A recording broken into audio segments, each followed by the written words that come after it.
Beep, beep. Good morning, everybody, and welcome to this thing that we like to call Northern News Now Plus on the Northern News Now Plus app. I'm your host, whether you like it or not, Matt Rasmussen. Let me pop my stupor up. There we go. Morning director slash local filmmaker slash king of Halloween slash host of Movie Mondays with Matt. And today, we're going to talk a little bit about the Silent Night, Deadly Night franchise. That was my flick of the week. I didn't touch too much about what it is on the TV this morning, because it's not for everybody, it's not for kids, but it is a very noteworthy Christmas franchise that is 7 movies deep, and so it felt appropriate to finally talk about that one and lean into the scary movie aspect of the holiday season, because every episode up to this point dealing with the holidays, I've done cutesy, family-friendly, funny comedy, franchises and things that are holiday related. It's time to finally talk about some scary ones, because there is a good scary holiday movie playing right now, and it is Silent Night, Deadly Night, the reboot. But we will talk all about the reboot and the franchise in general in just a minute. But first, let's talk about the box office figures. And once again, I don't have any video to accompany, so sorry, you'll just be looking at my mug throughout this whole thing. But let's get into it here. Zootopia 2. It fell from first place to fifth place, taking in $14.5 million. Number 4, the SpongeBob movie, Search for SquarePants, opened in fourth place with $16 million. Next, number 3, The Housemaid, starring Sydney Sweeney and Amanda Seyfried, made $19 million to start off in third place. Then, the animated biblical adventure David, the movie, debuted in second place, grossing $20 million. Then, Avatar, Fire and Ash, the third film in this franchise, opened with $88 million, far below 2022's The Way of Water, which debuted with $134 million, but easily topped the chart to take home number 1. And, I kind of predicted this, but as I was saying this morning on the show, I'm not a fan of these Avatar movies. I think they've overstayed their welcome already. I wasn't a huge fan of the first one. I know everyone loved it, and everyone's like, wow, Avatar, look at how great the graphics are, and, that's fine, that's cool. And it revitalized 3D, and it became the highest grossing movie of all time, and it's James Cameron, and it's tough to argue with James Cameron, except for lately. I can kind of argue with him on a couple of things. But, Avatar was okay, just not my thing, and so I wasn't. Plus, it's like a 3-hour movie. I don't think movies should ever be that long. Like, find a way to make it comfortable for the audience. Otherwise, when they're sitting there, they're going to have to try to think of a place and time to get up and go to the bathroom, and that's not cool. I never want to have to deal with that as a filmmaker. So, Avatar movie's okay. I didn't watch the second one. I was told it wasn't great, and I was just not at all excited for this third one. And James Cameron has constantly threatened us with Avatar 4, 5, 6, and 7, and he straight up has said, I want to do 7 of these at least. He's got all these stories, which is great, but he's been tied down with these Avatar movies since the mid-2000s now. I want a new James Cameron project. I want something different. I think if you're going to try to continue with the Avatars, do something else first, then maybe come back to the Avatars if people want it. Don't threaten us with 7 Avatar movies when the world isn't asking for 7 Avatar movies. That's my take on it. I don't plan to watch Avatar 2 or 3. I would watch a new Terminator movie, and this is the point where I was saying I might argue with him a little bit, because it's good to see that he wants to do Terminator again. I think that what he said last week about Terminator, it kind of hit me the wrong way. He said he's going to do a new Terminator, but no Schwarzenegger. He said Schwarzenegger's done. He's not going to have Schwarzenegger in his film. He's moving on from that whole thing. Well, I take issue with that, because I love Schwarzenegger. Schwarzenegger is known for Terminator. Terminator is Schwarzenegger, and vice versa. Schwarzenegger is the voice, the face, everything. Terminator is Schwarzenegger. So it would be weird to try to move it away from him. And they tried doing that with Terminator Salvation Part 4 back in 2009. And, you know, that one didn't do so hot. They had planned an entire trilogy jumping off from Terminator Salvation, and it didn't work. And then they came in with a new creative team who then did Terminator Genesis, and they had planned a new trilogy. This time they did bring Schwarzenegger back, which was nice, but that didn't work either because that one underperformed, and so they scrapped that trilogy idea. And then Dark Fate, same thing. They were planning more. This time with Schwarzenegger, and they scrapped the whole thing. It didn't work. You know, I think, yeah, definitely let's do something new with Terminator, but let's not write Schwarzenegger out like he is the face of the franchise, even if he's just a guy, like he was in the deleted scene in Part 3. He's just a guy, and they're like, we're going to use your likeness to make these Terminator robots. Like, that's cool, that's cute. Keep him involved some way. Anyway, that's my hot take on Terminator. I'm interested to see what he's got cooked up. I want to see new James Cameron projects. Really, let's start working on some other things. Let's take a little breather from these avatars, please. Even though I know 3 is going to make buku money, I don't think it's going to outperform 1 or 2. You know, I always hear mixed things about the avatars. So let's move on, huh? Quick break.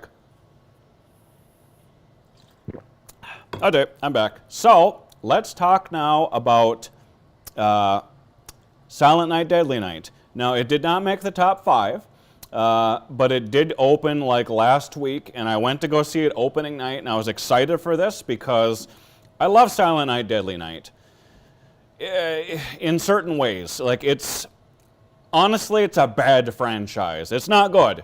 It is not a good franchise. It's kind of poorly written and underdeveloped, and most of the installments are just bad and tough to get through, sorry to say. But wow, they're a sight to behold, and they're entertaining. And, you know, let's just recap the franchise. You'll understand a little bit. So, back in 1984 is when the original Silent Night, Deadly Night came out. And they went heavy on the marketing with, if you can see the box here, and then the art over here on the coloring and activity page. They use this for the marketing. It's Santa Claus going down the chimney with an axe. Yes, a little disturbing, a little shocking, a little startling to some people. Got a lot of people's attention. It's not the first Psycho Santa Claus movie out there, but this is the one that kind of leaned into that, and it really got people's attention. Another good one is Christmas Evil, one of my favorites. I'll talk about that in a little bit. That really did a good job with the Psycho Santa formula, but you know, it wasn't as shocking and startling, and it just kind of came and went, and it slowly developed a following over the years. But Silent Night, Deadly Night, out of the gate, people were really upset about it, and so when it was released in theaters, it was released in November of 1984, same day as Nightmare on Elm Street, by the way.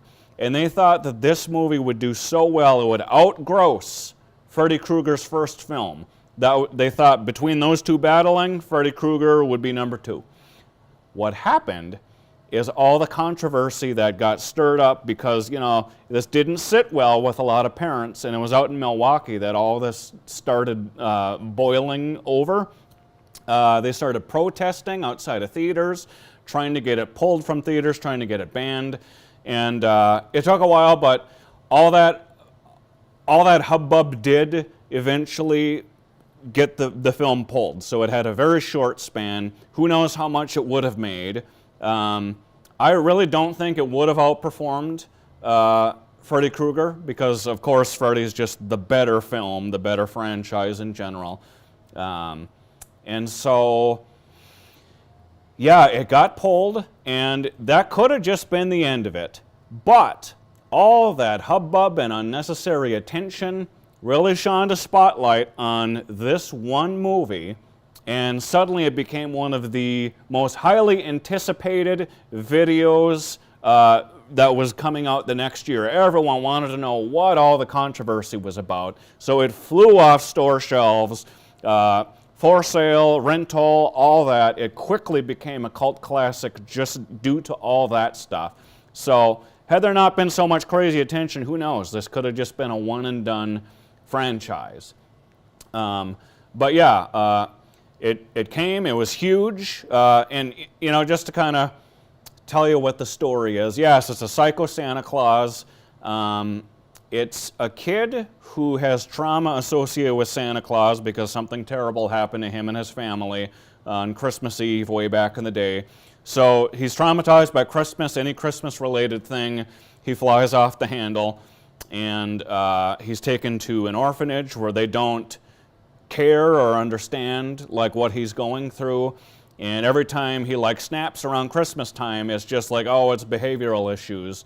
And they constantly punish him and they force him to sit on Santa Claus's lap. And then when he grows older, they force him to play, well, somewhere else he gets a job. They force him to be like the Santa Claus that is in the store. And just all these little things start to trigger him, and he snaps and he goes off on a rampage and does a lot of not so friendly things. That's the whole R-rated part of this. And you know, a lot of it is very scummy.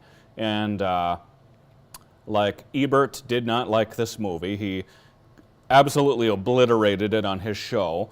Yeah, it is kind of a scummy movie, but if that's the kind of slasher thing you're looking for, as that was the trend at the time, these slasher flicks, you know, then that totally scratched the itch for that crowd. So that's kind of the story there. He takes on the mantle of a psycho Santa Claus, and he gets dispatched at the end. But then there's already a hint at the end of part one that his brother, who was there most of the way, is going to now be the next psycho Santa Claus. And sure enough, that's what happened after they greenlit Silent Night, Deadly Night 2 in 1987. That's where they went with it. And they kind of recast a kid for some of the flashback things. But here's the thing about Silent Night, Deadly Night 2. Infamous movie. So infamous. You've probably seen the memes, you've heard the quotes. So bad it's good. It's one of the worst films of all time. And you know the quote, "Garbage Day!" Has nothing to do with anything. Nothing to do with anything. But Garbage Day is the thing everyone knows about Silent Night, Deadly Night 2. And again, it has nothing to do with anything. He's just going off on a rant. There's some tirade he's going off on, and there's a guy taking his garbage out, and he just screams, "Garbage Day!" And it was just one of these weird non sequitur, like, what was that all about moments? But it, you know, it took people. So whenever you hear "Garbage Day," that's what it is. Man, that's taken a lot out of me already. Okay, so to continue the story for Silent Night, Deadly Night 2, definitely check that one if you enjoy cult classic films, especially so bad they're good movies, because that is definitely what this is. And another thing of note is it's really lazily written in such a way that the first half, the first 50% of this movie is a recap of the first movie. The first half of the second movie is a recap of the first movie, so you barely even have to watch the first movie. It's just, you know, the new guy who is the brother now, Ricky, is just recapping the events of the first movie, as though he was there witnessing everything. Even in many scenes where he wasn't. They needed filler. I guess they didn't film enough. And it's a little eye-rolling how often they go back into flashback, and they literally just recap the whole first movie. So if you want to watch the first one, go ahead and seek it out, but you really don't have to. Just jump right into part 2, and you'll figure it all out. Eric Freeman, man, the overacting with the eyebrows, like he does this eyebrow trick so every time he's talking, hey doc, with the eyebrows, and it gets a little much, but it's funny. It's fun to watch. That's part of the so bad it's good nature of this particular film. And it's sorry to say, it's very poorly written as well. The dialogue is just bad. It's cringe. It's almost Tommy Wiseau level at times. And, you know, it's another schlock fest. It's another cheesy, slimy kind of a movie. And exactly as they were hinting at the end of part 1, after Ricky's all grown up, Billy was the name of the character from part 1, and then Ricky's his brother here. Ricky grows up and he takes on this mantle of the Psycho Santa Claus as well, and he's specifically trying to get revenge on this nun from part 1 that really kicked all these things into motion and didn't care or understand about the Christmas trauma and stuff. So that's, for the most part, what part 2 is. I don't want to spoil too much in case you haven't seen it, but definitely worth a check. If you love So Bad They're Good, watch it with a crowd, please. I got to see it on the big screen a while ago with a crowd. What a time. So that's how to go and see that one. And part 2 is kind of the last notable one in the franchise for a while. They then did make a part 3, which was direct-to-video, Silent Night, Deadly Night 3, Better Watch Out, and that came out in 1989, and it is not good at all. It kind of has nothing to do with the franchise as a whole. It's new characters, new situation. They do have Ricky in it a little bit, as like he's got brain damage, and you know, he's got like he's played by Bill Moseley, which is kind of cool, so that's noteworthy, but he's got like a cap on his head, and like his brain is showing, and he's just kind of stumbling around like he's sleepwalking the whole time. It's weird. It's not good. It's a different filmmaker that wanted to do his own thing, and it's barely connected to the previous 2 in any way, shape, or form, and it's just not great. So, and it gets worse, actually. It gets worse. 3, very cringe. Skip it if you don't want to watch a cringe movie. They're all pretty cringe. The whole franchise is pretty cringe. Anyway, we'll skip along to part 4, which has nothing to do with anything. 4 is the most frustrating one. It's called Silent Night, Deadly Night 4, Initiation. It has nothing to do with anything. It doesn't even have anything to do with Christmas, particularly.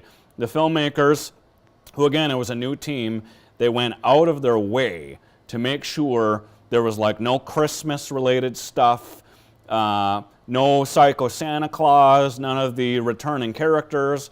There is a character portrayed by Clint Howard, and his name is Ricky, I do believe, but it's not the same Ricky.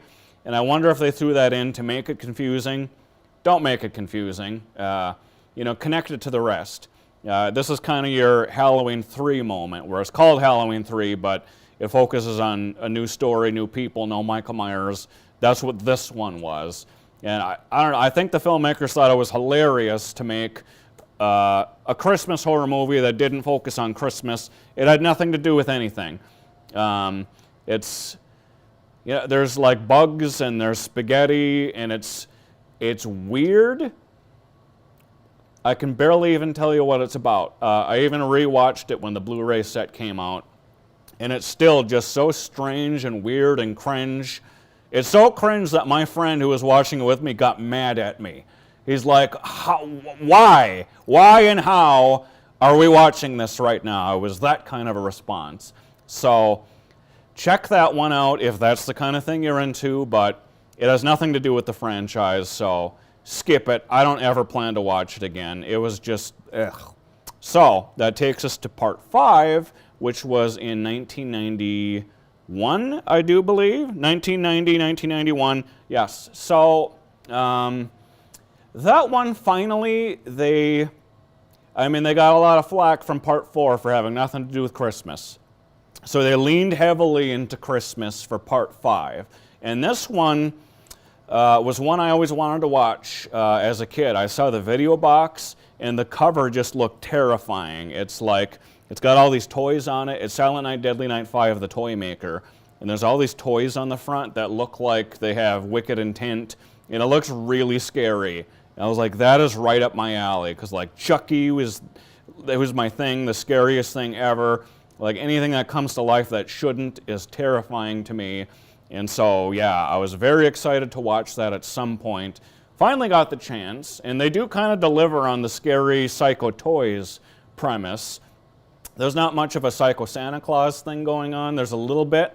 But it focuses on a toy store, and it's like Geppetto and Pino are stand-ins for Geppetto and Pinocchio, and it's like you find out the big twist at the end. This guy named Pino is like he's fake, you know. He's like a puppet boy thing. Sorry for the spoilers, but that's where they lean in with the whole toy stuff.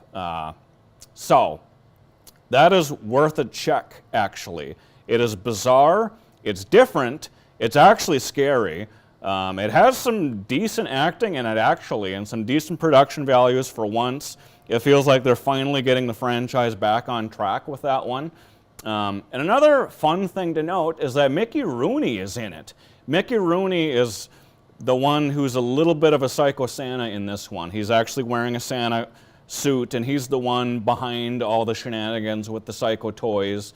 And it's noteworthy because Mickey Rooney, whose career started on film in the 1920s, he's been in a lot of Christmas-related things.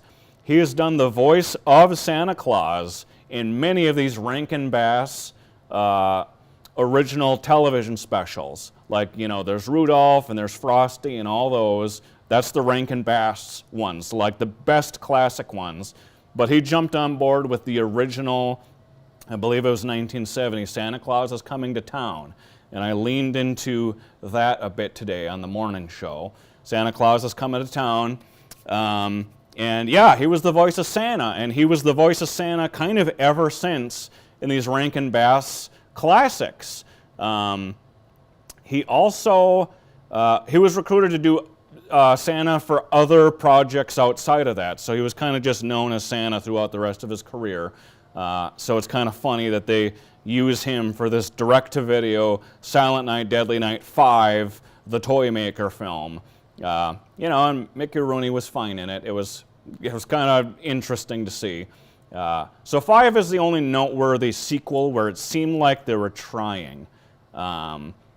And they were going to do another one. And then something happened behind the scenes and they just kind of stopped making them. And they said that they were planning to do more and they were going to kind of go the anthology route with it and just stick with the titles and stick with it being Christmas related and just come up with a new story each year or every 2 years. They were just going to keep doing more.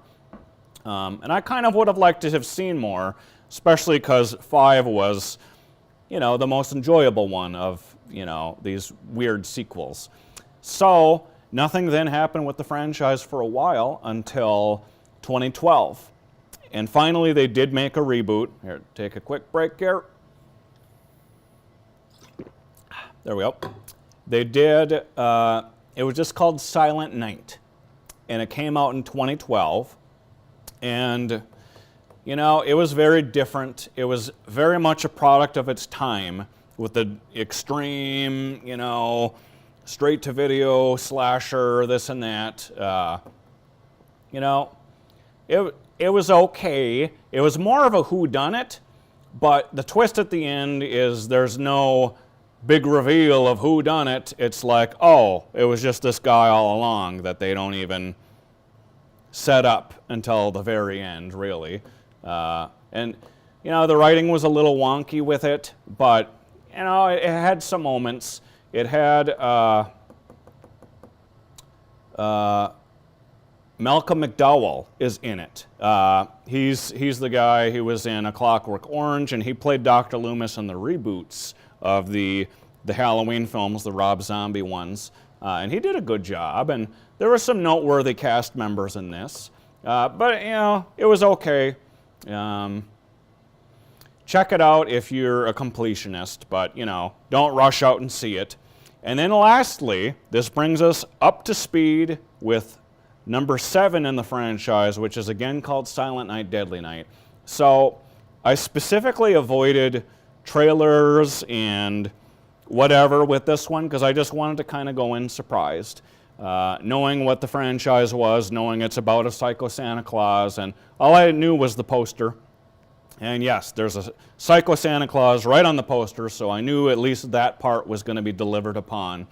And I didn't expect this movie to be as good as it was, considering what a garbage day this entire franchise has been kind of up to this point. This new film, Silent Night, Deadly Night 2025, by and far, the greatest installment in this franchise, no question. They actually tried. They did a really good job with it. It's a different take on the Psycho Santa thing. And it's not just someone you can't sympathize with. They set this character up to be an anti-hero, kind of in the Venom, or more accurately like Dexter. He's kind of the Dexter of this story, where yes, he's out there doing deplorable things, but he's doing them to evil, wicked people. And he has like a sixth sense that tells him who's naughty and nice. And it's really bad people, like serial killers and stuff like that he'll target. And his whole thing is to clean up the streets so that Christmas can be a happy and joyous time for everybody who is not naughty. And you start to figure that out kind of as this goes along, because they give you in pieces. You're figuring things out, and I really liked how they did that. Because as it started, I was like, okay, well, this guy is clearly our crazy Psycho Santa Claus guy. What's going to happen with him? And the setup seems similar to the original. They do have things like the little boy goes and visits his grandpa on Christmas Eve, and then they're stopped by a Santa, and then bad things happen. I was like, well, it's going to be a little bit of a retread, but no. They take it in a different direction from that point, so you know it's in the spirit of the original, but it's done in a way that this character and his actions are seemingly justified by making him an anti-hero and a Dexter type. And he's a likable character, and the actor's likable as well. And the other actors, the other characters that show up, they're all fun, and they're developed much better than any of the characters that came prior. And it's a fun watch. And I don't want to spoil too much, but it is a good movie. It is actually the first one that is good from a critic response and an audience response. If you go to Rotten Tomatoes, the whole Silent Night, Deadly Night franchise is pretty gross. It's all pretty rotten. The 2012 reboot just barely made a fresh. It's like 70-something% fresh, just barely. I wouldn't call it fresh, in my opinion. But then this new one, 2025, is the first one certifiably fresh. Everyone likes it. Everyone likes the take on it. I kind of can't wait to watch it again. It was so different, and it was such a unique surprise to watch. I don't want to spoil anything, but like it's just fun. So go out and check that one out if you want an actual good Christmas-themed horror movie. So that's my thought on this entire franchise. I hope they make another one. I got to throw out real quick my honorable mentions of Christmas-related horror films that I like to watch this time of year. Usually I try to watch these every year, and they go by Christmas Evil, which is one of the original Psycho Santa Claus movies, came out in 1980. It's also been categorized under the so bad it's good ideology there. There's a lot of like hilarious moments, but it's fascinating. The guy that plays the lead Santa Claus guy, he's great. He's so captivating. I'd watch that guy in anything. So that's fun, but you know, there's not a lot of justification for the crazy stuff he does, but it's a fun movie in general. Also, Jack Frost, 1997, I do believe. That's the one with the snowman that comes to life. Not the one with Michael Keaton where he's a good snowman. The one with, who's even anyone notable in that cast? Shannon Elizabeth is in that movie, I guess. She's the only, I guess, big celebrity to come out of that one. Yeah, the one with that psycho snowman who does crazy, deplorable things and has all these terrible one-liners, and that is so fun to watch. That's one I definitely try to watch every year. It's also so bad it's good, but it's like it's a psycho snowman movie. What more can you expect? So seek that one out if that's the kind of thing you want to watch. There's also a sequel, and I guess the filmmaker's trying to make a third one. That would be great to see.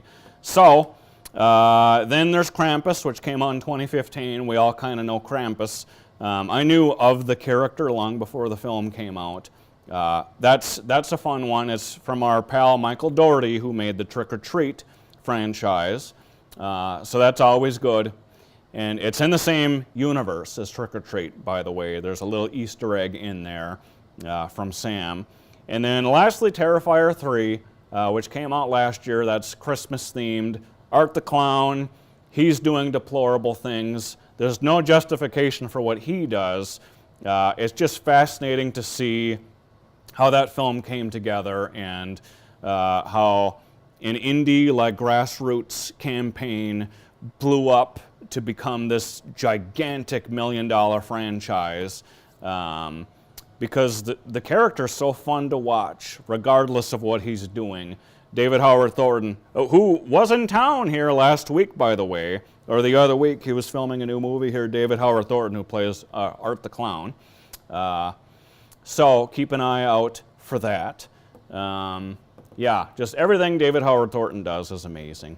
And there's more stuff on the horizon we can talk about later. There's some projects he's working on that I may or may not be involved with coming up here in the future. So that's a pretty cool little thing. And those are my favorite horror holiday films in case you don't want to watch the Silent Night, Deadly Night films. So, man, I've yapped for a long time about this particular topic, so we'll just wrap it up for today here. I'll tease ahead to next week a little bit. I'm going to cover a film that's in the box office. Hopefully it'll be number one, because I'm low-key kind of excited for it. It's a reboot of a film that I really enjoyed growing up watching. And it's got some actors in it I love. And so that'll be, we'll not just talk about that, we'll also kind of recap the episodes I've done throughout the year here. It's been 6 months now. So I'll just kind of talk about my favorite episodes, my favorite films of the year, maybe hint ahead to like things that are coming out next year that I'm excited for, because it's the last episode of the year. We're closing it out, so why not, do a little recap. So that's kind of what I have planned for next week. So thank you for tuning into this one. And as this is our last holiday episode of the year, I'd like to wish you all a happy holidays.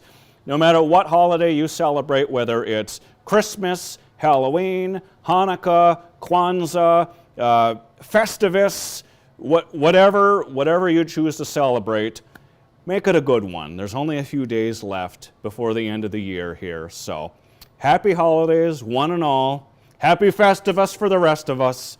And I'll see you guys again in a week. Take care, my friends. And stay spooky.